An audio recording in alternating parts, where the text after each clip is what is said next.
नंदुरबार विधानसभामध्ये अत्यंत चुरशीची लढत झालेली आहे। या लढतीमध्ये या नंदुरबार विधानसभेमध्ये कोण विनर झालेला आहे आपण जाऊन घ्या जनतेच्या कोल मध्ये। मी संतोष शिरसाट, आपण पाहतात 39 न्यूज। विधानसभा जे निवडणूक झाली या निवडणुकीत कोण जिंकेल काय वाटते तुम्हाला? पंजाब हे काँग्रेस सांगतायत, अजून काही लोक आहेत। तर विधानसभा निवडणूक झाली, या निवडणुकीमध्ये नंदुरबारचा जनतेचा कौल हा कार्यक्रम आम्ही सादर करत आहोत। तर या कार्यक्रमाअंतर्गत आपण जनतेचा कौल कोणाकडे आहे तर तुम्हाला काय वाटते या ठिकाणी कोण जिंकणार? डॉक्टर विजय कुमार गावित यांचंही म्हणणं आहे डॉक्टर विजय कुमार गावित। आणखीन आपण काही लोकांपर्यंत जाऊ। इथे ज्येष्ठ नागरिक आहेत, त्यांचंही म्हणणं आपण जाणून घेऊया की त्यांचं म्हणणं काय आहे।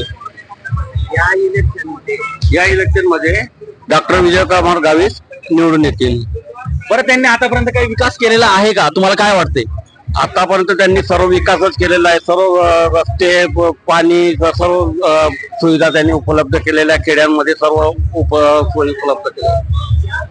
यांच्या म्हणण्यानुसार सुद्धा डॉक्टर विजय कुमार गावित हेच निवडून येणार आहे। अजून काही लोकांपर्यंत आपण पोहोचूया। या ठिकाणी काही शिक्षक मंडळी या ठिकाणी बसलेले आहेत, आपण त्यांच्याकडून सुद्धा जाणून घेऊया। सर, नंदुरबार विधानसभा निवडणूक झाली, आता उद्या निकाल आहे, तर तुम्हाला काय वाटते काँग्रेस पक्षाचे जे किरण तडवी आहेत किंवा बीजेपी या पक्षाचे डॉक्टर विजय कुमार गावित, काय वाटतं तुम्हाला कोण जिंकेल?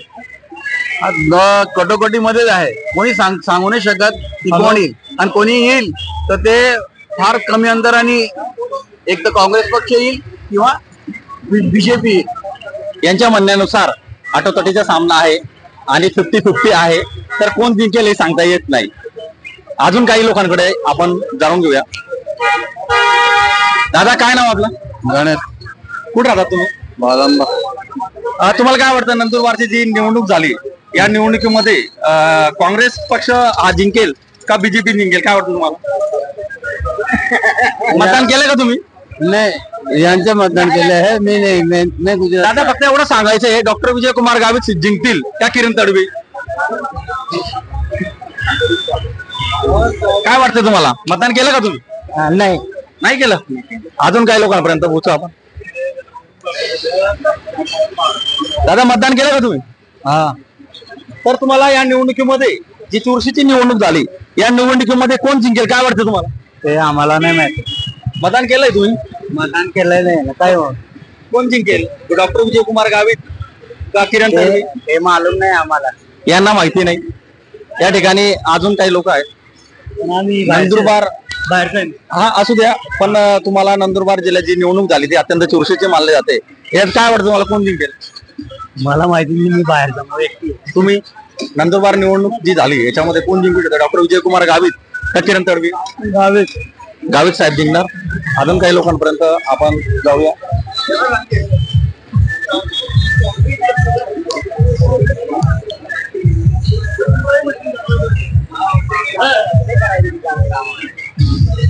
या ठिकाणी जी निवडणूक झाली या निवडणुकीमध्ये अत्यंत चुरशीची मानली जाणारी जी निवडणूक आहे याच्यात काही लोकांपर्यंत आम्ही पोहोचत आहोत जनतेचा कौल या कार्यक्रमामध्ये। तुम्हाला काय वाटतं कोण या ठिकाणी जिंकणार? या नंदुरबार जिल्ह्याच्या जिल्हा निर्मितीपासून खऱ्या अर्थाने स्वातंत्र्य काळानंतर नंदुरबार जिल्हा एका प्रकारे काँग्रेसच्या हुकुमशाही राजकारणामध्ये ते घुसमटत होता, आणि ही घुसमट निश्चितच माननीय डॉक्टर विजय कुमार गावित साहेब यांनी हा जिल्हा निर्मिती करून काँग्रेसच्या पारतंत्र्यातून स्वतंत्र भारतातून जिल्हा निर्मिती केलेली असं माझं या ठिकाणी स्पष्ट मत आहे। आणि राहिला दुसरी गोष्ट, डॉक्टर विजय कुमार गावित साहेबांच्या 30 वर्षाचे जे राजकारण आहे ते विकासाचे राजकारण आहे। त्यांनी या जिल्ह्यात गल्लोगल्ली नाही तर प्रत्येक पाड्यापर्यंत रस्त्याची निर्मिती केलेली आहे, आणि त्यांनी जो विकास केलेला या ठिकाणी नंदुरबार एवढा मागासला जिल्हा असल्याने तरी या जिल्ह्यामध्ये मेडिकल कॉलेज आणले, सर्व शासकीय कार्यालय आणले। जेव्हा धुळे जिल्हा होता तेव्हा नंदुरबार जिल्ह्यातील जे जनता आहे त्याची एवढी पायपीट व्हायची, 2 दिवस त्यांना कोणते छोटे छोटे कामं राहायचे धुळे जिल्ह्यात जावं लागायचे। जिल्हा निर्मिती झाल्यामुळे इथे रोजगार वाढलेले आहेत, शेतकऱ्यांना शेतीसाठी पाणी मिळालेलं आहे, नंदुरबारची जनतेला दर दर दिवसाला पाणी मिळतं. या ठिकाणी उड्डाणपूल झालेले आहेत ते डॉक्टर विजयकुमार गावित साहेबांमुळे झालेले आहेत. अनेक विकासाच्या ज्या गोष्टी आहेत, जी कार्यालय आली आहेत ते जिल्हा निर्मितीमुळे आलेले, तर या सर्व विषय विकासाचे जे श्रेय आहे ते डॉक्टर विजयकुमार गावित साहेबांनाच जातं. आणि या ठिकाणी तुमचं जे मत आहे की चुरशीची निवडणूक, या ठिकाणी कोणत्याच प्रकारची चुरशीची निवडणूक झालेली आहे.